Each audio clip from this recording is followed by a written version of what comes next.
Assalamualaikum warahmatullahi wabarakatuh. Selamat pagi warga Kolaka. Senang sekali saya Mafda Haleni bisa kembali menyapa Anda semua di pagi hari ini. Saya tengah berada di Rumah Sakit Umum Daerah Kabupaten Kolaka SNS Berjaya. Rumah sakit ini dibangun di masa kepemimpinan Bapak Haji Ahmad Safei SHMH bersama dengan Bapak Muhammad Jayadin SE. Dengan kucuran anggaran yang fantastis, Rumah Sakit SNS Berjaya menjadi rumah sakit rujukan yang modern, elegan, tentunya dengan berbagai fasilitas dan sarana yang mumpuni. Kita akan melihat sisi pembangunan dan seluruh fasilitas yang telah tersedia di rumah sakit ini bersama saya. Kita akan saksikan dalam lebih dekat bersama Rumah Sakit SNS Berjaya.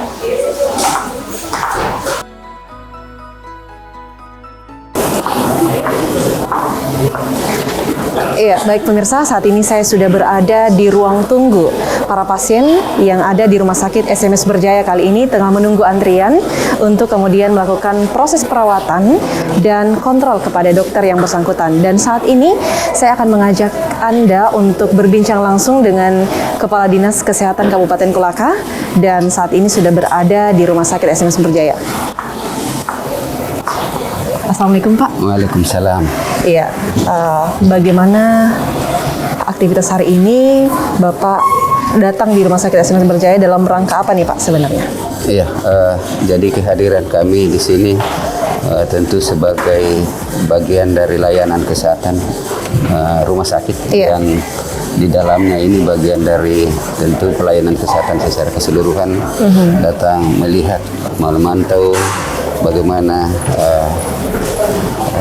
pasien itu bisa terlayani dengan baik, mulai dari poli umum, kemudian melihat bagaimana apalagi memang terlihat cukup ramai ya Pak hari ini. Ya, jadi memang dengan setelah berpindahnya dari rumah sakit yang lama ke rumah sakit yang baru luar biasa, karena memang pasien ya sudah melihat bahwa ini ada satu hal yang luar biasa, yaitu kenyamanan dan juga bagaimana mengatur sedemikian rupa pasien. Iya, jadi sebagai rumah sakit rujukan yang memiliki fasilitas, terlihat dari antusias dari masyarakat Kabupaten Kolaka untuk melakukan proses perawatan di rumah sakit ini. Sebenarnya bagaimana sih Pak perjalanan pembentukan pembangunan dari rumah sakit, dimulai dari kebijakan awal ya pendirian rumah sakit ini? Iya, jadi ya tentu pembangunan rumah sakit ini berawal dari kebijakan pemerintah Kabupaten Kolaka melalui program pemerintah, melalui visi misi yang dilaksanakan dalam rencana pembangunan menengah daerah melalui Perda Nomor 3 2019 yang kemudian melalui visi dan misi pemerintah Kabupaten Kolaka. Dalam hal ini Bapak Bupati Kolaka, Bapak Haji Ahmad Safei dengan Bapak Jayadin melalui program SNS Berjaya untuk mewujudkan Kolaka yang semakin maju, berkeadilan dan sejahtera. Iya, karena kita tahu bahwa SNS Berjaya ini juga berangkat dari 9 program prioritas yang dicanangkan oleh pemerintah Kabupaten Kolaka, dan sepertinya untuk pemenuhan kesehatan ini masuk dalam prioritas kedua ya Pak ya, setelah pendidikan, agama dan budaya. Nah, saya tentu masyarakat juga, tidak hanya saya Pak, yang penasaran bagaimana proses ataupun fasilitas yang sudah tersedia. Mungkin kita bisa sharing dengan Pak Direktur Rumah Sakit. Boleh ya Pak ya? Mungkin ya saya jelaskan sedikit bahwa melalui misi kemudian visi pemerintah Kabupaten Kolaka, kemudian untuk melaksanakan itu kemudian diturunkan menjadi 5 misi, di mana pelayanan kesehatan itu masuk di misi ketiga, yaitu pemenuhan layanan pendidikan dan kesehatan. Iya, mungkin kita bisa sambil jalan Pak. Iya. Nah Pak Kadis, kalau melihat penampakan rumah sakit ini sudah sangat elegan nih Pak. Nah, kita boleh lihat dari segala sisi nih. Nah, Pak Kadis, kalau kita coba flashback sebelum berdirinya rumah sakit ini, tentu ada dari perancangan kebijakan. Nah, ini ada kehambatan yang kemudian dirasakan oleh para stakeholder, khususnya Dinas Kesehatan, sebelum berdirinya rumah sakit SNS Berjaya ini. Iya, kalau kita melihat perjalanannya tentu dengan semangat pemerintah daerah yang terus mendukung setiap OPD yang ada, ya kami rasa hampir tidak ada hambatan seperti itu, karena tentu dengan dukungan kami berusaha untuk senantiasa berkonsultasi ke pusat, tentu dengan meminta arahan-arahan dari Bapak Bupati dan Bapak Wakil Bupati. Alhamdulillah semuanya bisa berjalan dengan lancar. Iya. Baik.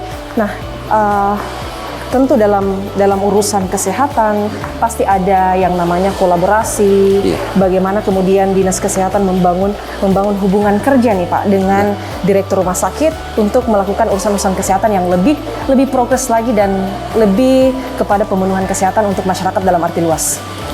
Iya. Jadi kalau kita lihat bahwa di dalam pelayanan kesehatan ini ada yang kita kenal dengan pelayanan kesehatan dasar, yaitu yang ada di puskesmas dan jaringannya, kemudian ada pelayanan rujukan. Iya. Ini semuanya ini tidak bisa kita pisahkan. Satu pelayanan kesehatan harus berjalan mulai dari pelayanan dasar dan rujukan, sehingga memang dibutuhkan suatu tentu kerjasama, ada suatu komitmen yang kami bangun untuk senantiasa berkolaborasi dengan Pak Direktur, sehingga pelayanan masyarakat itu, pelayanan pasien itu tentu lebih optimal. Insyaallah dikerjakan. Baik Pak, kita akan coba untuk membahas ini lebih lanjut bersama dengan Bapak Direktur.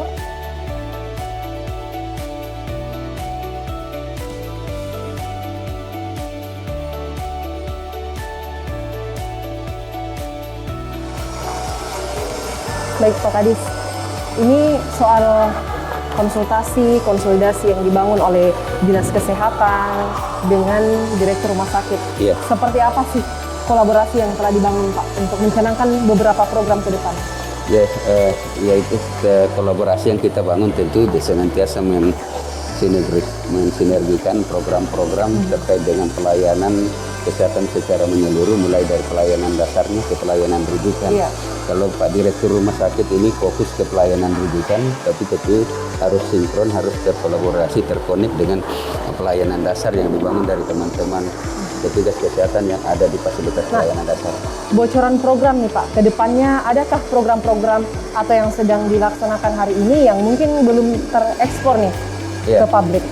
Jadi tentu kita harapkan bahwa dengan terbangunnya rumah sakit yang saya kira kita semua masyarakat bisa melihat semua bagaimana luar biasanya rumah sakit kita. Tentu kita harapkan bahwa program-program untuk pelayanan kesehatan itu tidak hanya kepada pelayanan spesialis dasar, kemudian spesialis subspesialis, kita harapkan lebih dikembangkan untuk pelayanan subspesialis yang lebih dikembangkan. Artinya memang rumah sakit ini bisa diakses oleh tidak hanya di lingkup daerah Kabupaten Kolaka, tetapi juga menjadi rujukan dari Kabupaten Kolaka Utara, kemudian Kolaka Timur dan Bombana ya Pak ya?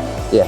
Jadi rumah sakit kita ini sudah ditetapkan berdasarkan SK Gubernur itu menjadi rumah sakit rujukan regional yang bisa mengakses 4 kabupaten, ya tentu Kolaka Utara, Kolaka Timur, Bombana, Kolaka itu sendiri, bahkan ya kita harapkan juga bisa mengakses sampai ke rumah sakit atau masyarakat yang ada dari wilayah Sulawesi Selatan, karena ini kan artinya lintas Sulawesi. Iya. Nah, ini ruang kantor Direktur Rumah Sakit. Nah, jadi memang ada banyak perbedaan Pak.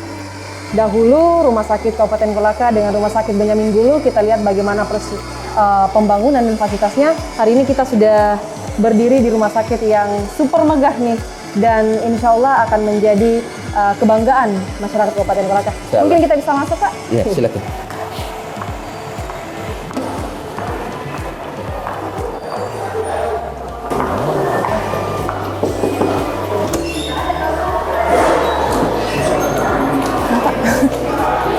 Assalamualaikum. Assalamualaikum.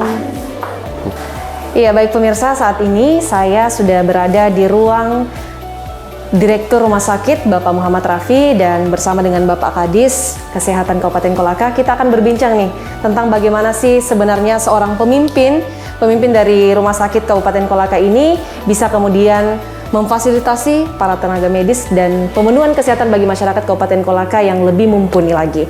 Nah, Pak Direktur, izin, sebenarnya kami penasaran bagaimana sih sebenarnya Bapak sebagai pimpinan untuk mengkolaborasikan dari tenaga tim medis ini dan memastikan mereka bisa nyaman, kemudian sejahtera untuk melakukan proses dan aktivitas di dalam rumah sakit. Iya, terima kasih atas kunjungannya, dan memang rumah sakit itu sesuai dengan Undang-Undang Nomor 44 tentang rumah sakit, bahwa memang rumah sakit itu harus dikelola secara baik, dan tentu yang diutamakan adalah bagaimana dari sisi pelayanan. Nah, tentu core bisnis dari rumah sakit adalah pelayanan. Ya, jadi tetapi untuk mencapai bagaimana pelayanan itu bisa dilaksanakan, tentu banyak unsur-unsur atau elemen-elemen yang terlibat di dalamnya, dan ada regulasi-regulasi yang mengatur supaya itu betul bagaimana pelayanan di rumah sakit itu bermutu dan target bagaimana keselamatan pasien bisa tercapai. Jadi oleh karena itu teman-teman, tentu kita di rumah sakit senantiasa berkolaborasi, berinovasi, bagaimana setiap saat kita melakukan mengupdate pelayanan-pelayanan kita di rumah sakit, terutama termasuk dengan teman-teman yang terlibat dalam pelayanan, baik dokter, perawat, bidan, dan tenaga kesehatan lainnya. Itu senantiasa kita memberikan pendidikan yang berkelanjutan. Jadi sejak proses pembangunan rumah sakit dari SMS Berjaya ini, adakah semacam disfungsi Pak yang kemudian bisa diselesaikan? Itu bisa digambarkan seperti apa? Ya, ini kita pertama-tama bahwa khususnya masyarakat Kolaka, saya kira patut bersyukur dan berbangga dengan adanya rumah sakit ini. Saya kira ini rumah sakit yang dibangun ini adalah suatu rumah sakit yang cukup fenomenal dan momental bagi periode kepemimpinan pemerintahan SMS Berjaya.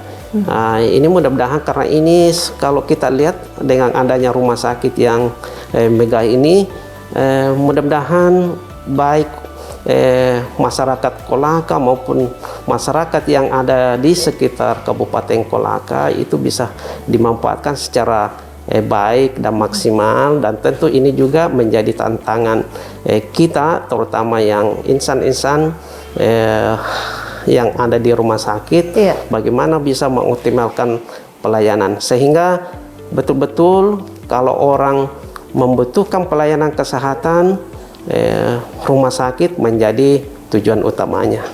Adakah instrumen Pak yang kemudian belum terdapat di rumah sakit ini dan sedang dalam proses pengadaan? Ini kalau perencanaan awal rumah sakit ini ada 3 tower.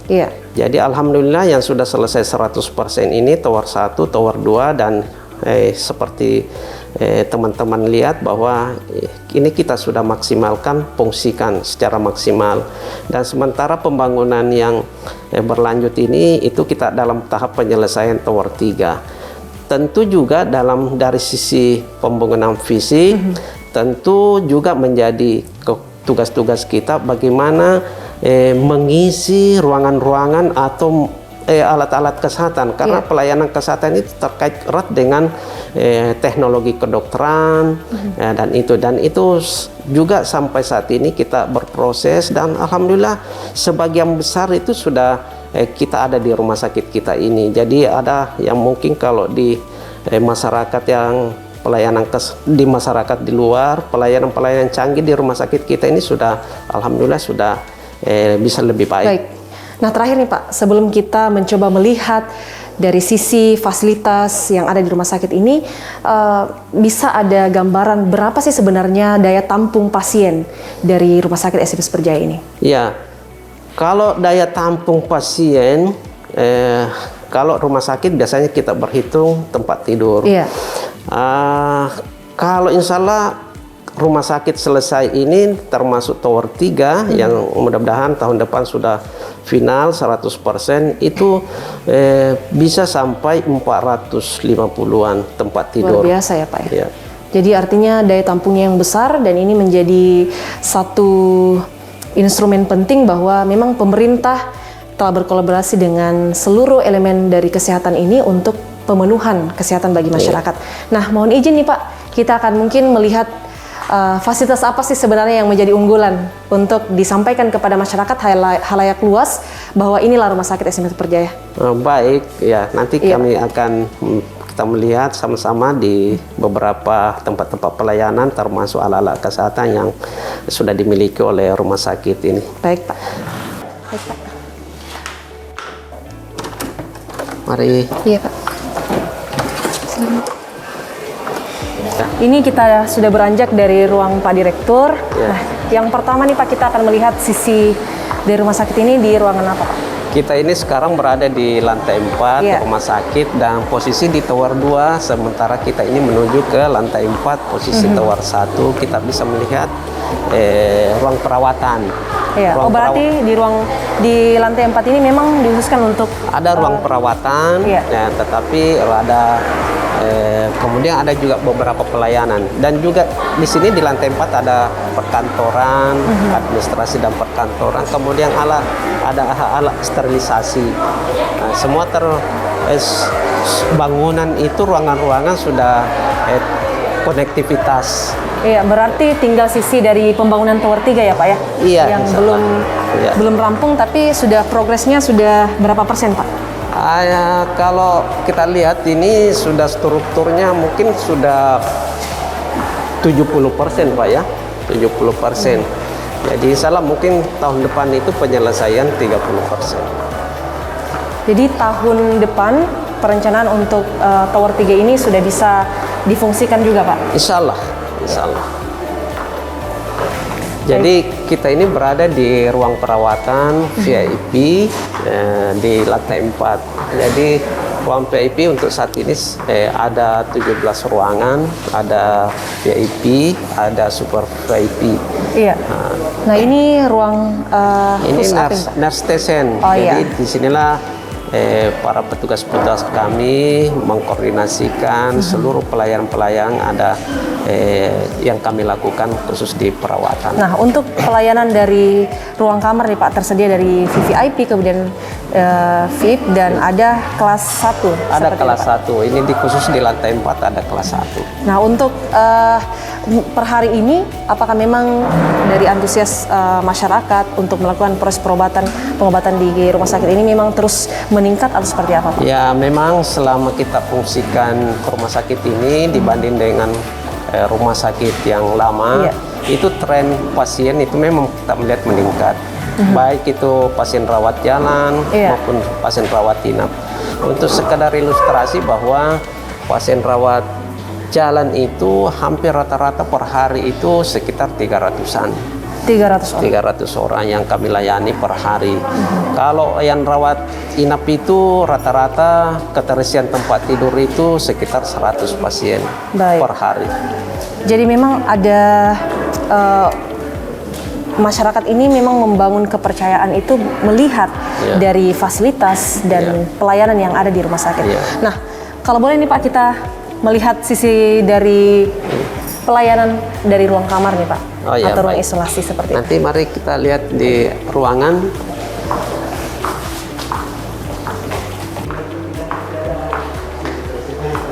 Oh iya.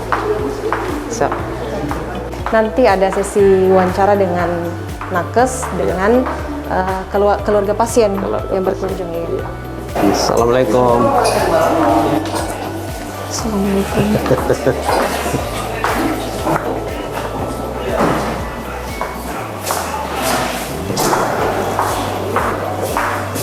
Baik Pak Direktur, ini bisa dijelaskan Pak kita di ruangan apa dan fasilitas yang ada di sini yang menjadi fasilitas unggulan itu seperti apa?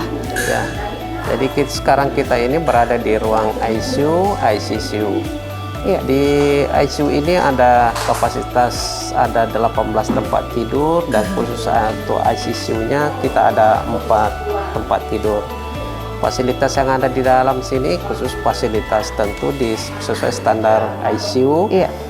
Kita lihat bahwa ada monitor, ada ventilator, ada infus pump, ada yang lain-lainnya. Jadi kemudian monitor di sini ini ada sentralnya. Jadi ada monitor sentral di dekat nurse station. Jadi walaupun sebenarnya teman-teman petugas tidak melihat bisa langsung melihat ke monitor tentang kondisi pasien yang saat ini Baik, ada. Berarti ada sentralisasi daripada monitor itu yang memang langsung dipantau oleh petugas. Baik. Nah, kalau boleh diulik sedikit Pak, di sisi sebelah kiri ini ada kamar spesialis barangkali yang mungkin menangani penyakit-penyakit tertentu. Ya, jadi ada ruangan ini ada 4 ruangan. Jadi ada ruang ICU yang kira-kira ada bermasalah dengan jantungnya perlu dirawat khusus. Kemudian ada di ICU anak. Baik. Kemudian sebenarnya tapi di sisi lain bukan di ruangan sini ada juga ICU isolasi. Jadi kalau ada pasien yang kira-kira punya perlu perawatan ICU tetapi juga ada penyakit yang kira-kira berpotensi menular, itu ada ruang isolasi tersendiri tapi di luar dari area ini. Iya. Jadi memang dari segi fasilitas ini menjadi standar ya Pak, dan sudah instrumennya ini telah terpenuhi. Alhamdulillah sudah terpenuhi. Kemudian kita tinggal kira-kira senantiasa mengupdate kira-kira alat-alat yang terbaru. Iya. Baik Pak, kita akan melihat sisi yang mana lagi nih Pak? Ya.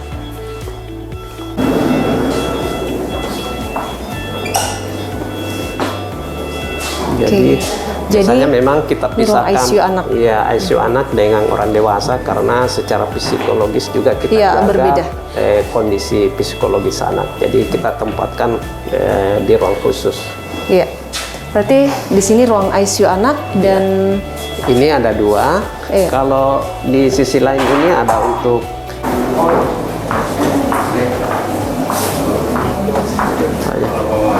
biar karena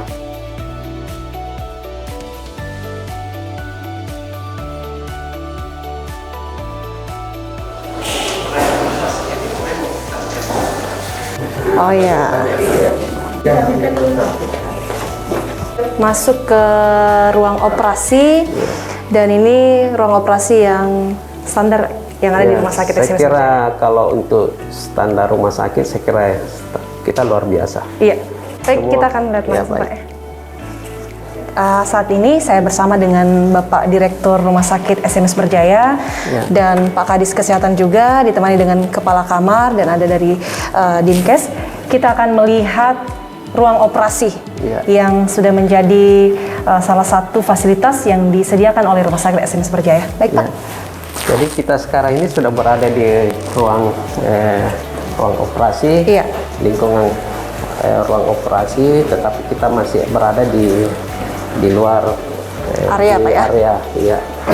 Kita sekarang ini menuju ke ruang operasi. Ini ada beberapa ruangan. Ini biasa ini ruangan pertemuan. Ini maaf, Dokter Rizal, spesialis mata, dokter mata. Iya Pak. Baik, mohon maaf ini Dok, saya lihat dulu. Ini kebetulan dari teman-teman Kominfo mau shot ya.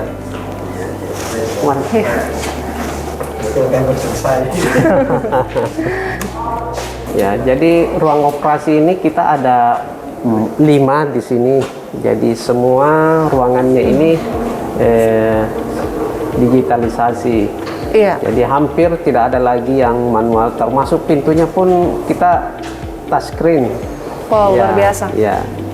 Jadi ada misalnya kalau pintu ruang operasi ini kebetulan ada salah satu ruangan ini yang belum baru penyiapan. Jadi ini salah satu ruangan operasi kita. Ya, jadi semua ini di dalam ini secara otomatis. Wow. Jadi fasilitas dari rumah sakit SMS Berjaya ini memang sangat terupgrade, mulai dari fasilitas yang ada dan pelayanan. Kita melihat bahwa untuk membuka pintu ini sudah menggunakan touch ya Pak, touchscreen, dan fasilitas di dalam juga sangat terlihat profesional, dan ini tentunya sudah memenuhi standar rumah sakit. Jadi kalau kenapa kita semua hampir tidak ada lagi yang manual karena teman-teman di area sini nih semua adalah area steril. Termasuk pun teman-teman kalau dia sudah steril berarti dia sudah tidak bisa lagi memegang sesuatu. Jadi termasuk pintu pun kita pakai touchscreen. Iya, karena ini untuk menghindari kontak terkontaminasi dengan pasien ya Pak ya. Iya. Nah, kalau boleh tahu ini apakah ada generalisasi dari kamar-kamar yang tersedia? Ruang operasi 1 itu biasanya kita di sana di ruang operasi kebidanan. Kemudian yang ruang operasi 2 ini ruang operasi untuk ortopedi, THT. Ini kita berada ini di ruang operasi bedah umum. Oh, bedah umum ya Pak? Umum, iya. Baik, dari 5 kamar itu sudah terlokalisasi semua dan sudah memiliki kompetensinya masing-masing dan petugasnya juga telah tersedia ya Pak ya? Iya. Baik, dari ruang operasi ini kita akan beranjak beranjak ke ruang di lantai 2. Kita bisa melihat fasilitas radiologi dan laboratorium dan pelayanan poliklinik. Baik, pemirsa, itu tadi kita sudah melihat dari sisi Rumah Sakit SMS Berjaya, ruang operasinya seperti apa, dan kemudian kamar yang juga tersedia di sini sudah sangat bisa untuk memenuhi kebutuhan masyarakat di bidang kesehatan. Baik Pak.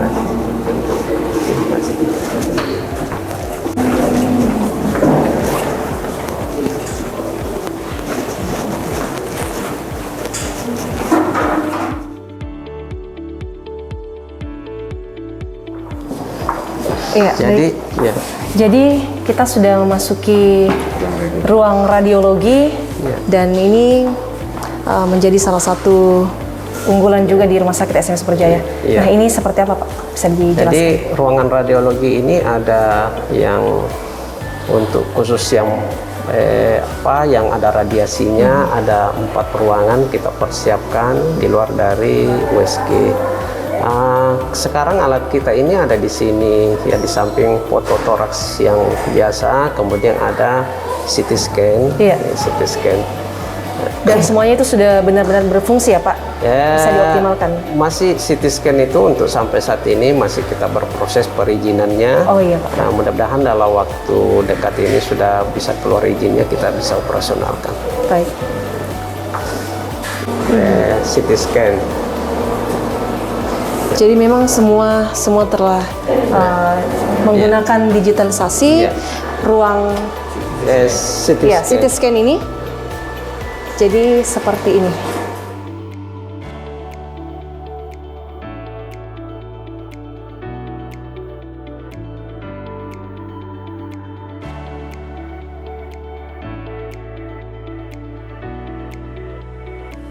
Baik, Pak Direktur. Nah, seperti yang kita lihat di sisi belakang ini, sebenarnya ini ruangan apa, Pak? Ini sisi belakang ini adalah ruangan ronsen. Oh, jadi khusus ronsen? Ronsen, ya. Jadi memang ada beberapa tanda-tanda yang kita kasih karena ini radiasi. Jadi kita tahu bersama bagaimana bahaya radiasi. Jadi tentu dari sejak awal kita memberikan edukasi yang baik kepada setiap pasien dan maupun keluarga pasien pengantar supaya memang betul-betul berada di ruangan ini safety, tidak terpapar radiasi. Baik. Jadi ruang radiologi ini telah memiliki beberapa ruangan khusus yang juga telah mempunyai fasilitas yang mapan, insya Allah. Baik, kita akan melihat sisi lain lagi. Ya, Dokter Hairul, ini bosnya ketua komite medik, ini bosnya dokter. Makanya juga dokter. Iya.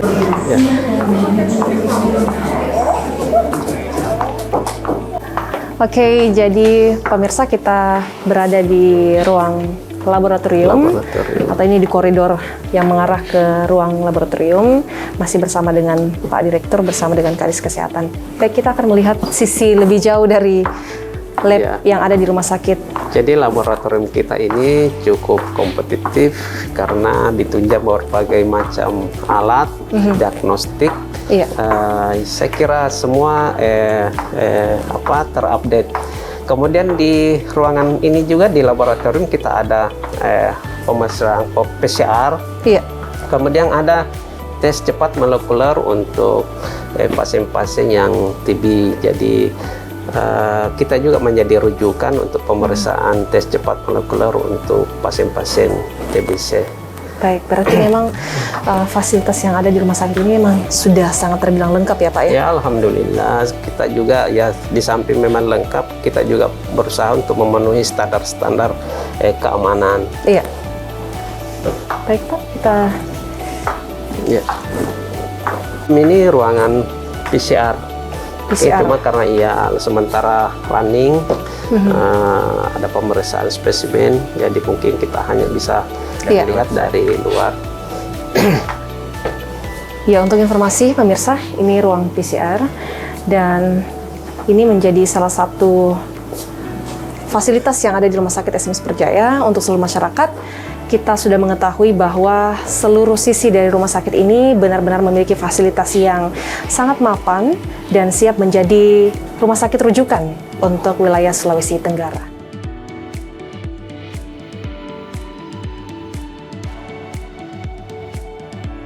Tes cepat molekuler itu sebenarnya alat lama, jadi kita ini sudah lama menjadi rujukan mikroskopik untuk pasien-pasien TBC. Jadi teman-teman dari baik puskesmas ataupun fasilitas kesehatan lainnya, biasanya untuk penentuan diagnostiknya itu untuk pasien TBC dia spesimennya kita lakukan pemeriksaan. Pemirsa, kita sudah berada di salah satu ruangan HD ya Pak ya? Rehabilitasi medik dari Rumah Sakit SMS Berjaya. Bisa dijelaskan Pak? Rehabilitasi medik ini orientasinya lebih kemana? Ya, jadi kita ini berada di ruang rehabilitasi medik. Biasanya di sini pasien-pasien yang tinggal untuk treatment penanganan lanjutan. Oh, berarti mereka sudah lebih awal melakukan proses pengobatan ya Pak? Pengobatan, ya. Jadi misalnya ada pasien-pasien yang memang perlu di treatment lanjutan, biasanya di dokter merujuk ke ruang ini dan rehabilitasi medik. Ya. Apakah ada perbedaan Pak dari ruang misalnya ruang rawat dengan ruang yang ada di rehabilitasi medik ini? Ya, jadi tentu kami di sini ini sifatnya di ruangannya ini ruangan. Jadi perawatan rehabilitasi medik itu biasanya ada dua kita lakukan. Biasanya kita lakukan treatment kalau pasiennya masih sementara dirawat di ruangan perawatan, itu biasanya petugas yang mobile ke ruang perawatan untuk melakukan beberapa treatment yang terkait dengan rehabilitasi medik. Kalau untuk yang rawat jalan biasanya pasiennya itu datang di ruangan sini di treatment terkait dengan rehabilitasi medik, pemeliharaan kesehatannya secara berkelanjutan. Baik. Boleh kita lihat? Baik. Ada pasien sini. Jadi.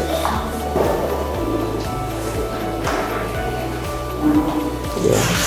Buka. Jadi kita masuk. Tapi sebenarnya. Oke. Jadi ini untuk persiapan Pak? Iya. Jadi ini sebenarnya kurangnya ini tinggal mesinnya saja. Mesin. Jadi kalau ada mesin tinggal karena sudah.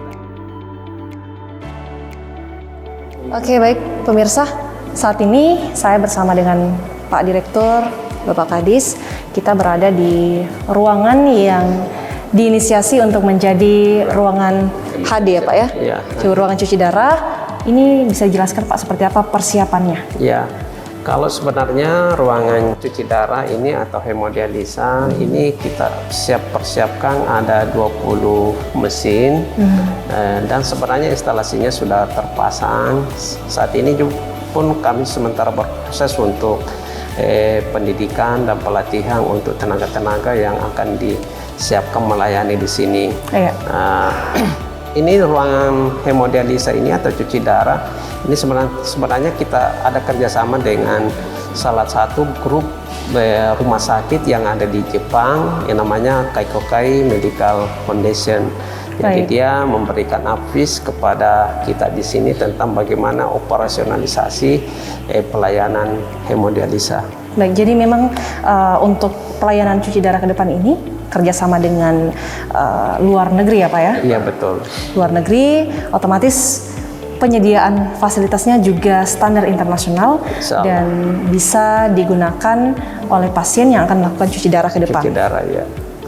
Betul. Baik, terima kasih pemirsa yang sudah menyaksikan sedari tadi perjalanan kita untuk melihat lebih dekat bagaimana progres dari Rumah Sakit SMS Berjaya ini bersama dengan Bapak Direktur dan Bapak Kepala Dinas Kesehatan.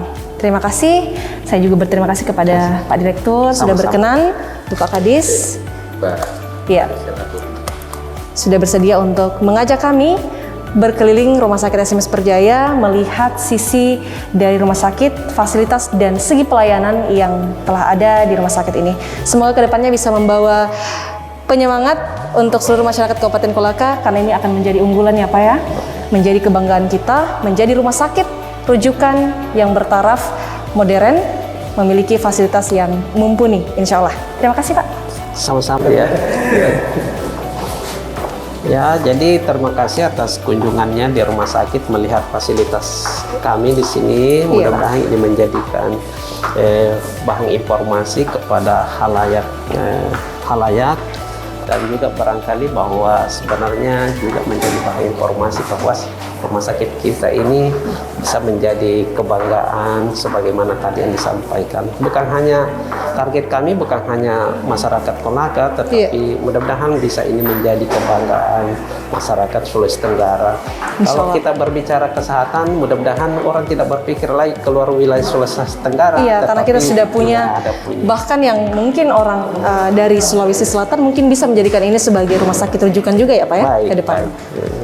Tentu karena dari baik orang dari Kementerian Kesehatan juga sangat mengapresiasi keberadaan rumah sakit kita ini, yang mereka sangat mengapresiasi luar biasa, tidak pernah menyangka bahwa ada rumah sakit sekelas ini di Kabupaten Kota. Iya benar sekali Pak. Jadi ini kesempatan yang sangat langka untuk Kabupaten Kolaka membuktikan bahwa tidak hanya ucapan ketika pemerintah menargetkan untuk pemenuhan kesehatan ini menjadi prioritas dalam program pemerintah, tetapi juga ditunjukkan dari segi pembangunan infrastruktur dan perbaikan dari kesehatan masyarakat sendiri.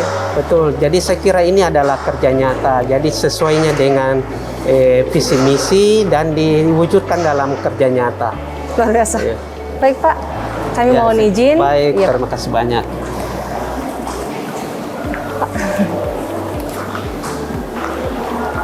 Oke. Bagaimana cara efektif membangun komunikasi dan edukasi kepada pasien yang ada di Rumah Sakit SMS Berjaya? Jadi cara yang paling efektif untuk komunikasi dengan pasien yang ada di rumah sakit itu, yang pertama biasanya kami kalau misalnya melakukan pemeriksaan pada pasien, sebelumnya kita memperkenalkan diri dulu. Jadi misalnya, permisi Bu, saya Dr. Rusma Dewi, dokter saraf di sini, yang akan merawat ibu. Demikian pula dengan perawat-perawatnya. Kemudian kami minta kepada pasien juga untuk menanyakan nama dan sesuai KTP. Ya, kalau pasiennya bisa bicara, atau di poli biasanya begitu. Kemudian setelah itu kami melakukan pemeriksaan kepada pasien, kemudian sesuai SOP dan melakukan pemeriksaan penunjang kalau memang dibutuhkan. Dan setelah kita melakukan pemeriksaan itu, kita memberikan arahan kepada pasien atau menjelaskan diagnosanya pada pasien. Misalnya Pak, Ibu, ini setelah kami melakukan pemeriksaan, ternyata kami dapatkan bahwa Ibu penyakitnya misalnya hipertensi atau stroke. Kemudian kita memberikan bagaimana caranya supaya tidak terulang lagi, dan bagaimana caranya mengobati penyakitnya. Misalnya pemberian obat, antara lain misalnya obat anti hipertensi. Jadi kita jelaskan juga obatnya apa, tujuannya pemberian obatnya apa, kemudian efek sampingnya apa. Kemudian memberikan juga penjelasan apa-apa yang harus dilakukan supaya penyakitnya bisa cepat membaik dan tidak terulang lagi. Sejauh mana keterlibatan tenaga medis pada aspek promotif dan preventif masyarakat? Jadi pada aspek promotif, artinya kan promosi ya, bagaimana kita mengenalkan kepada masyarakat bahwa ini ada penyakit ini. Jadi biasanya ada tim kami dari rumah sakit itu yang turun ke puskesmas atau pada saat rapat-rapat menjelaskan tentang pelayanan apa atau penyakit-penyakit apa yang dapat dilayani di rumah sakit. Kemudian untuk tindakan preventif tadi itu untuk pencegahan. Jadi pada saat pasiennya pulang kita bisa memberikan arahan bagaimana supaya penyakitnya tidak terulang lagi, ya. Atau kadang-kadang ada tim untuk ke puskesmas. Kebijakan seperti apa yang paling diharapkan oleh tenaga kesehatan untuk menciptakan suasana kerja yang harmonis? Jadi kami dari tenaga kesehatan ya, mungkin kali ini saya mewakili dokter, yang kami inginkan itu mungkin dari pihak rumah sakit ya atau para pimpinan dalam menjalankan tugas kami di rumah sakit adalah suasana yang aman. Jadi budaya keselamatan jalan. Jadi istilahnya kami tidak dikasih tekanan dari atas, kita berjalan sesuai dengan SOP dan prinsip saling mengerti dan saling memahami. Baik, yang terakhir Bu, sejak berdirinya Rumah Sakit SMS Berjaya, apakah pelayanan kesehatan bisa lebih mudah dan apa saja keunggulannya? Ya, kami merasa nyata sekali perbedaannya setelah kami pindah di rumah sakit ini. Yang pertama mungkin yang paling terasa adalah suasana dan lingkungannya. Kami lebih merasa nyaman dalam bekerja. Kalau sebelumnya mungkin pengaturan ruangannya yang kurang bagus, di sini sudah lebih bagus. Kemudian di sini tentang alat-alatnya juga ada yang keunggulannya, misalnya sudah ada CT scan walaupun sampai saat ini belum full difungsikan. Rumah Sakit SMS Berjaya sudah memiliki fasilitas yang baik? Alhamdulillah sudah baik. Bagaimana pelayanan yang pasien terima dari tenaga medis selama menjalani masa perawatan di Rumah Sakit SMS Berjaya ini, Bu? Alhamdulillah tenaga medisnya baik, ramah, sudah senyum, perhatian sama pasien. Apakah perawat yang bertugas cukup membantu dengan teliti dan tepat saat ada masalah pada pasien, Bu? Ya. Mengapa lebih memilih berobat di Rumah Sakit SMS Berjaya, Bu, alasannya? Karena rumah sakit ini, SMS ini sudah bagus fasilitasnya, dokternya juga sudah bagus. Jadi apalagi ini SMS ini, rumah sakit SMS ini, rumah sakit yang terbesar di sini. Jadi fasilitasnya sudah dibandingkan dengan lain-lain. Yang terakhir, Bu, bagaimana prosedur administrasi, apakah memudahkan Anda dan keluarga? Ya, memudahkan, alhamdulillah memudahkan.